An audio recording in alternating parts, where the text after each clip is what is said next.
தஞ்சாவூர் வல்லம் பெரியார் மணியம்மை அறிவியல் மற்றும் தொழில்நுட்ப நிறுவனத்தில் ஆசியா புத்தக சாதனைக்காக 1932 மாணவர்கள் ஒரே நேரத்தில் கிளைடர்கள் பறக்கவிட்டனர்.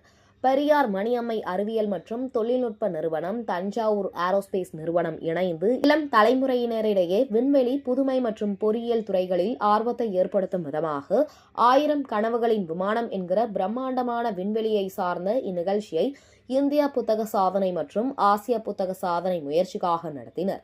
இதற்காக 27 பள்ளிகள், 2 பாலிடெக்னிக் கல்லூரிகளை சார்ந்த 1932 மாணவர்கள் தங்களது கையால் 966 கிளைடர்களை செய்தனர். ஒரு கிளைடரை 2 மாணவர்கள் வீதம் செய்துள்ளனர். இதனைத் தொடர்ந்து இந்த கிளைடர்களை மாணவர்கள் பெரியார் மணியம்மை அறிவியல் மற்றும் தொழில்நுட்ப நிறுவனத்திற்கு கொண்டு வந்து ஒரே இடத்தில் ஒரே நேரத்தில் பறக்கவிட்டு சாதனை படைத்தனர். மேலும் சிறிய ரக ஆளில்லா விமானம் மூலம் பல்வேறு சாகசங்களை மாணவர்களிடையே செய்து காண்பித்த பொறியியல் கல்லூரி மாணவர்கள் வண்ணப்பொடிகளை தூவியும் சிறிய ரக விமானங்களை குட்டிக்கரணம் அடித்தும் சாதனங்களை செய்து காண்பித்தனர். போர் விமானங்கள் செய்யும் சாகசம் போல இந்த சாகசம் இடம்பெற்றிருந்தது மாணவர்களிடையே பெரும் மகிழ்ச்சியை ஏற்படுத்தியுள்ளது.